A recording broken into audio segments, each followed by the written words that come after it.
You're listening to Prosper in the Kingdom, the podcast where faith meets practical strategies to help you become healthy, wealthy, and wise. Join hosts Jon Cleaver and Wendy Lee as they share insights to equip you in your journey toward abundance, spiritually, financially, and beyond. Just a reminder, every situation is unique. The content of this podcast is for educational purposes only and should not be taken as specific financial or medical advice. Man, I am having so much fun with that new intro, Wendy. How are you doing today? And everybody that's out there listening in the great, beautiful world, welcome to another Prosper in the Kingdom podcast. Wendy? Welcome. How was your Easter? It was great. It was great. And I will say, if you hear noises in the background, it's because I have a house full. Because so fun fact, or maybe you will judge me for this, but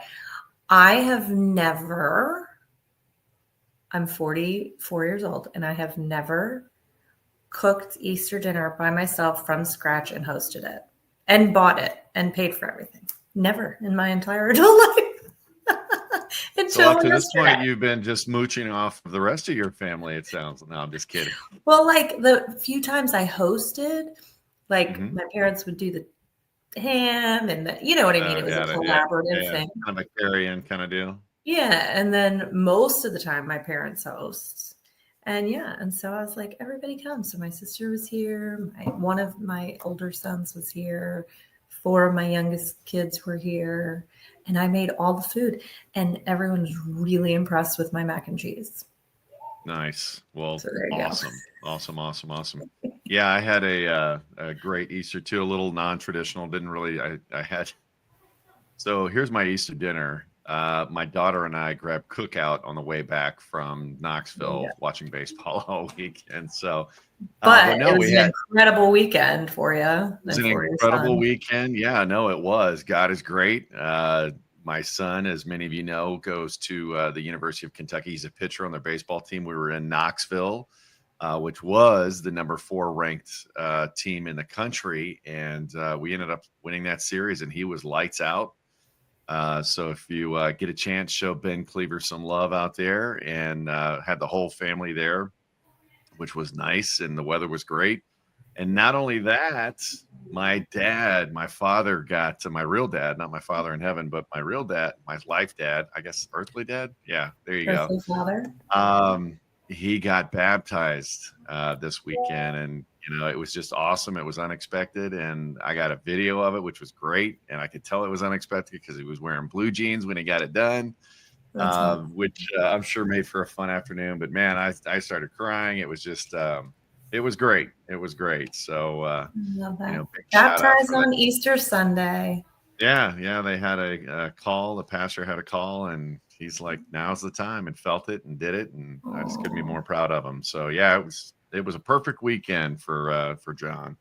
So, but that's not what we're here to talk about today. We are talking a little bit about, we're going through this series about God's blueprint for health, wealth, and wisdom. And we're on week 8, believe it or not. We're of the 12 weeks. And today we're talking a little bit more about your biggest asset, your greatest asset, and that is your health. Your body that you've been given. Yeah. Right. Temple. And, in Corinthians, it talks about, do you not know that the bodies are temples of the Holy Spirit? So that is your own private little temple that God has given you during your time here on earth. You're not your own. You were bought at a price, and we're supposed to honor God with our bodies. And sometimes I think we forget about that and focus on acts and things like that. And this is not a judgment zone by any means, and please don't take it that. Again, I want everybody to understand our whole purpose in Prosper in the Kingdom is to really help you become a better you, right? Mm-hmm. Whatever that is for you. And, so we do that through teaching, through education and things like that. But, let's talk about that a little bit. Wendy, why do you think that the body matters in your kingdom assignment? Well, so I'm going to actually share a real life example from yesterday of why. Okay. All right. So my dad is here. And for those that know my dad, he's probably more fit than 98% of the men I know. And he's in pretty good shape. Yeah. He is 68 years old. And last night or yesterday, all day yesterday, he was outside playing wiffle ball barefoot and shirtless with my kids, with his and my niece and nephew. So with the grandkids. And I think about like just the way that these grandkids see their grandfather. And like my dad is super active and involved in their lives. And he wouldn't be, I mean, 68 years old, he does way more than most grandparents that I know as far as being active with his grandkids. And when we're physically healthy, we can serve better, we can lead better, we can love better. Like there's just it. And when we're healthy and our body's a temple, we can be efficient, right? We can go do things and get out and spread the gospel and love the people we're supposed to love. And we're not consumed with sickness, you know, and ailments.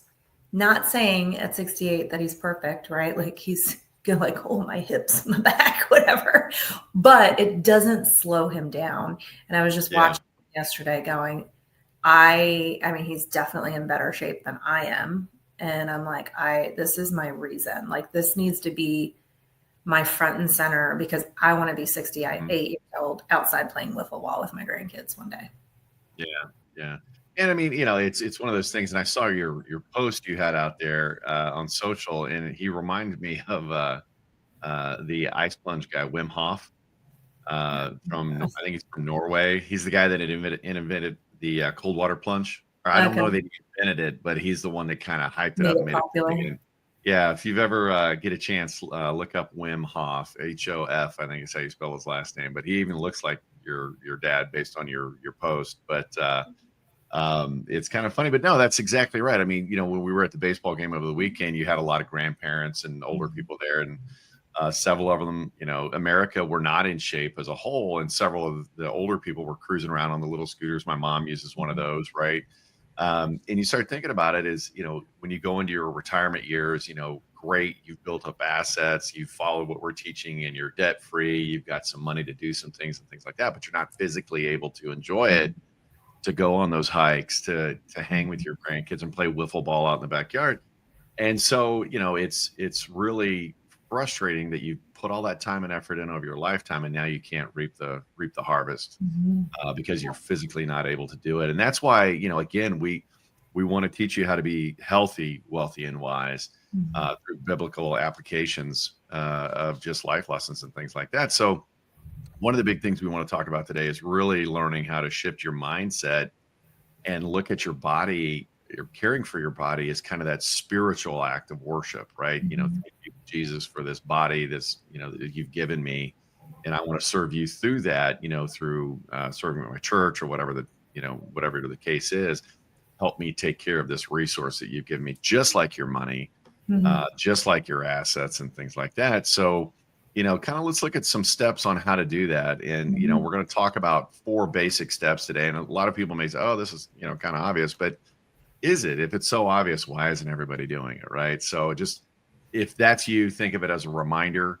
We're not going to get into the 75 hard workout or all the specifics, but, you know, really start challenging your mindset to start thinking about these things, and then go seek out solutions at your, you know, your level, whatever you want to do, but just start moving the ball forward. And number one, and I think that with, you know, Robert Kennedy Jr. coming on the scene with MAHA, you know, Make America Healthy Again, you know, whether you're, you know, conservative, liberal, let's take that off the table. Let's just talk about it as humans, as Christian brothers and sisters, and really looking at what we put into our body, right? The fuel for our body. You know, it's so easy in America, especially to grab a bag off a shelf and just start snarfing down, you know, chips or whatever the case is. And you start looking at some of the ingredients compared to our European counterparts, and you're like, what am I shoving into my body, right? And a key verse that kind of reflects this is 1 Corinthians 10:31. Whether you eat or drink or whatever you do, do it for the glory of God, right? Should I be putting this crap, for lack of a better term, into my body? Food is fuel, not just comfort, right? Choose the food. I mean, are you going to buy cheap watered down gas to put in your car? No. I mean, you may not put premium in it. You may go 87 octane, but you want to make sure it's good gas and things like that. Same thing for your body, because your body, those are much harder to repair, right? And eating well, looking well. And I want to stress this to people too. It's not about vanity, right? This isn't about, oh, look at me. And if you're going into it with that, well, that's a whole other topic for a whole other day. But really just being able to run with your kids and be in shape, right? To have the muscle that's going to improve your memory and things like that, because it's all tied together. Your body is your system, right? And really looking at, I don't know, what do you have to add to that, Wendy? Yeah. I think, the key is like looking at you're fueling this body that God gave you. And it's not to say we can't enjoy, some, I call it soul food every once in a while. Right. Yeah. But, comfort food, or even a bag of Cheetos. I like Cheetos. I think people don't, it's easy to look at somebody that has an alcohol addiction or drug addiction and go, oh, they need to fix that. Yeah. But in this world of no body shaming, like, I'm sorry, but like there is food addiction too, right? And there is. Oh yeah, definitely. I mean, 100%. And there's on both ends of the spectrum, right? Neglecting by not fueling our body at all, right? With eating disorders on that end. And then you got it on the other end where that's your comfort. That's what you go to. Yeah. And the bottom line is we've got to look at food for what it is, and which is fuel. And sometimes, yes, it's social and it's fellowship or, around that. But being especially if you're Baptist, it's all about fellowship and food. But being conscious about it, right? And just making it a priority. And I think that there was maybe a little bit of a stigma towards that. I know at some point in my life, it was like, it was, people made it about vanity, but it's not. Yeah. I mean, the more we're learning, the more we realize like we are pouring toxins into our bodies, and that's not what we should be doing. So really just being conscious and intentional about fueling and looking at food as fuel, not as pleasure. Yeah. Not only looking at, what are you putting in your body? Are you grabbing a piece of fruit? Are you grabbing a candy bar? Are you grabbing, something you made at home? Or are you grabbing something prepackaged, right? And really, start small. It's not something you have to, make huge upgrades. Okay. I'm going to change it. Just start with one meal a day, right? Just one meal a day and look at it, make sure the food is nutritional, make sure it's real. I'm just going to say that and put that out there. And focus on, one meal a day. Instead of grabbing a bag snack, grab a piece of fruit, grab an apple, grab an orange, grab a banana, grab a carrot.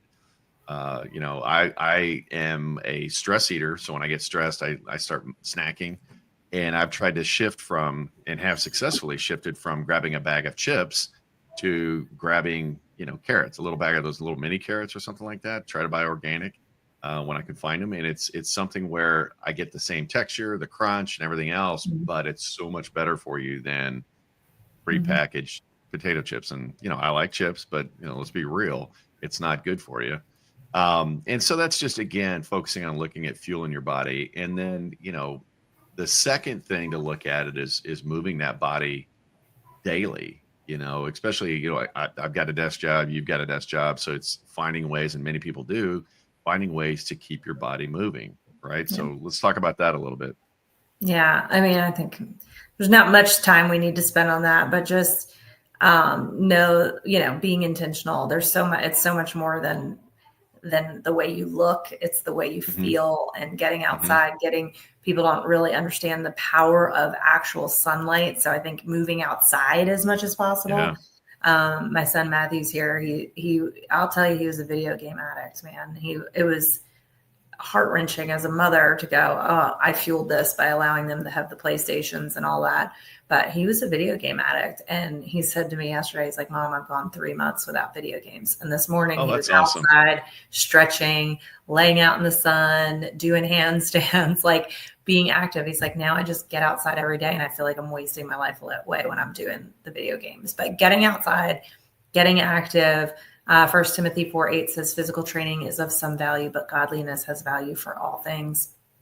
But mentions physical training in there, but get out, move your body, do things, get your blood flowing. It doesn't just help you physically, it's going to help your brain. And you're more motivated to do things for the kingdom, in my opinion. Get your energy up, get you going. So. Well, and I think it helps you, especially when you get outside and start moving around. I mean, I love going on hikes and stuff like that. It's finding the time, right? When can I work out?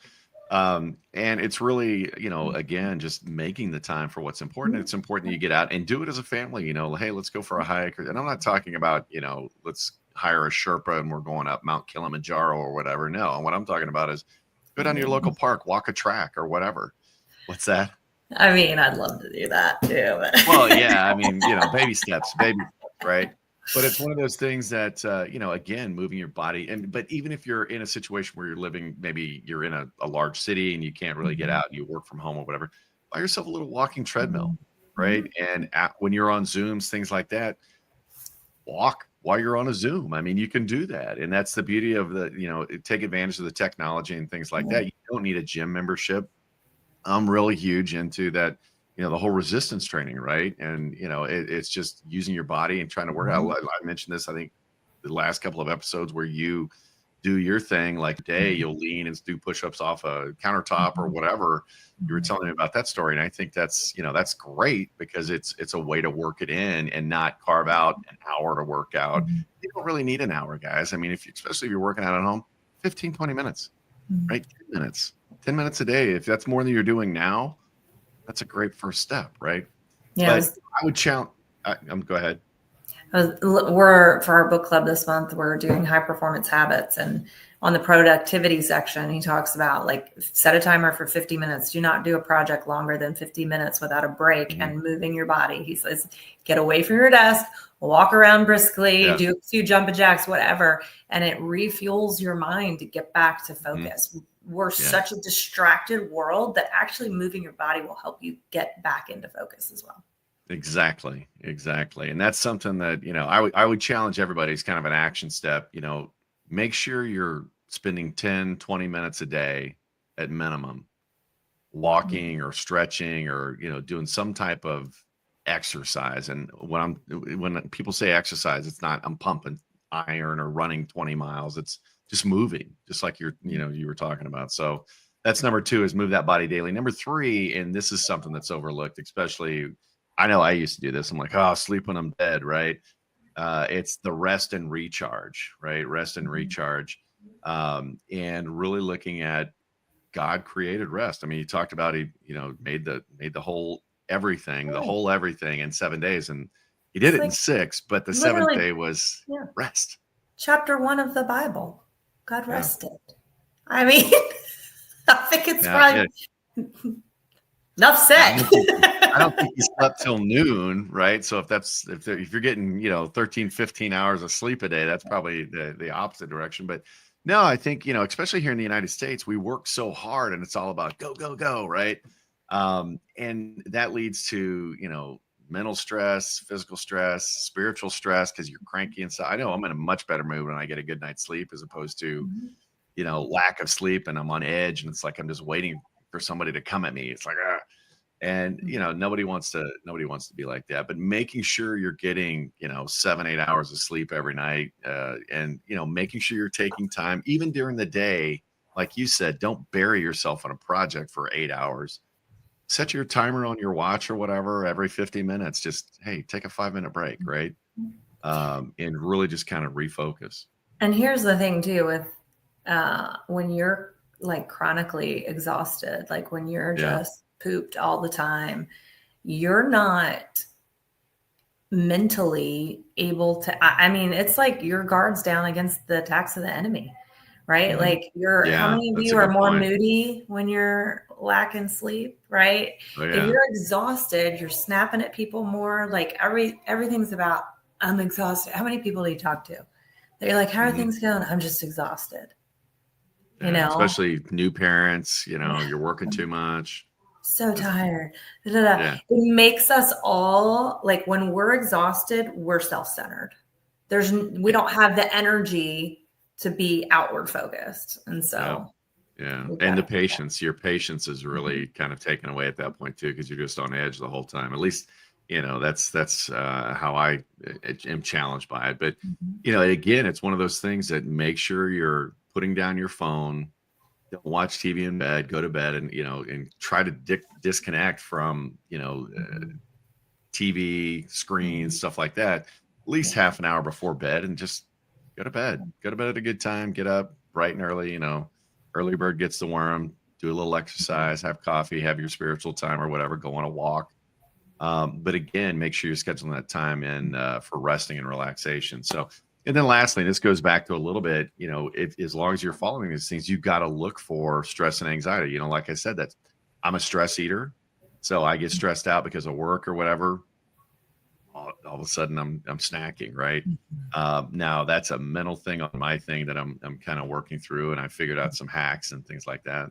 But, again, turn it over, man. Just relax. You got the big guy on your side, right? As a Christian. And, Philippians 4, 6 and 7 says, don't be anxious about anything. Not some of the things, not just your money or your job or your kids. It says, don't be anxious about anything. Do not worry is like all through the Bible. It is everywhere. And I think when he says it that much, we're supposed to listen, right? But it's about, again, it's that when we surrender, when we give things to God, when we say, like, not my will, but yours, right? We can let go of all the things that stress us out and trust that he's the one that holds our future. He's our provider. And I think, we're in this world right now where it's like that hustle culture and the do this, do that. My background noise is getting loud. Sorry. I have a loud family. Anyway, and it's just keeping up and and, distractions everywhere and faces in our phones. Like, we just need to take a pause, right? And, prayer, worship, gratitude, get plugged in, get out, get a hobby, right?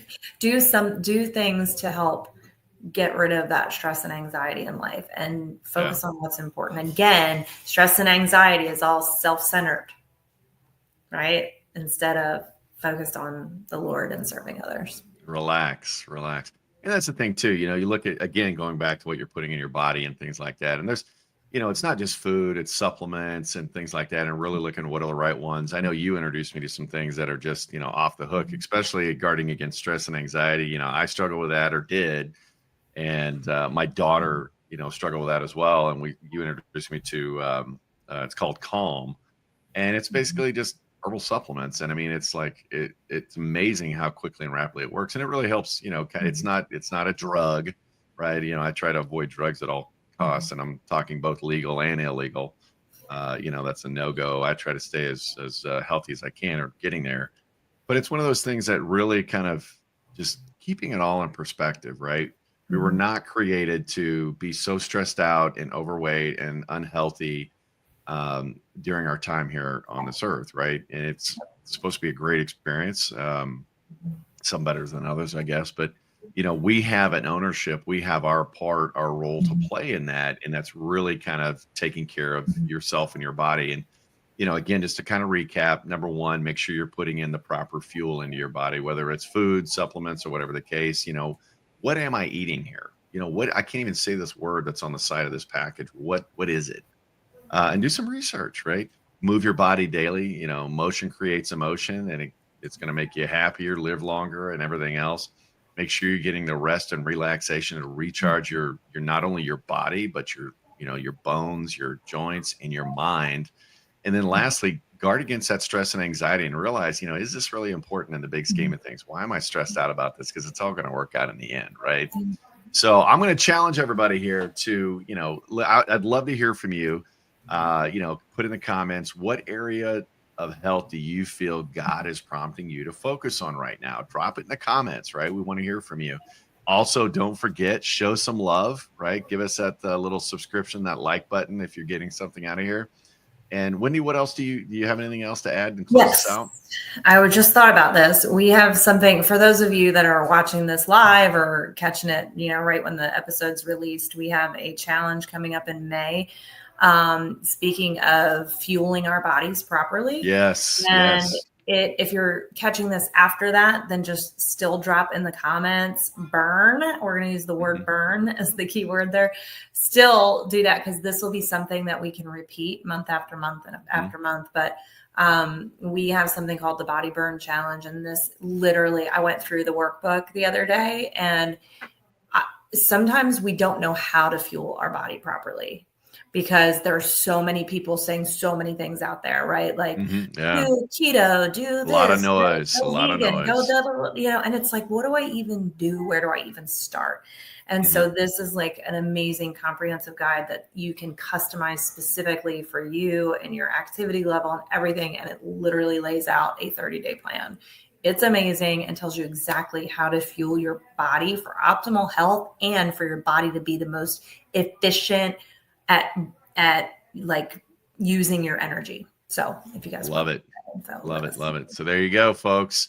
So again, your body isn't just about you keeping it healthy, keeping it moving. It's a vessel for the purpose of God. Steward it wisely and watch how he'll multiply your impact. So again, thanks everybody. Show some love. Give us that little subscribe, that like button. And, if you've got a topic or something you want to hear about as we wrap up this series, let us know. We'd love to kind of work with you on that and collaborate. So we'll see you next week as we continue to build kingdom, health, wealth, and wisdom. And we'll see you next Tuesday for another Prosper in the Kingdom. Bye, everybody. Bye-bye. Thanks for tuning in to Prosper in the Kingdom. If this episode added value to your day, be sure to like and subscribe. And don't forget to share it with someone who could use the encouragement.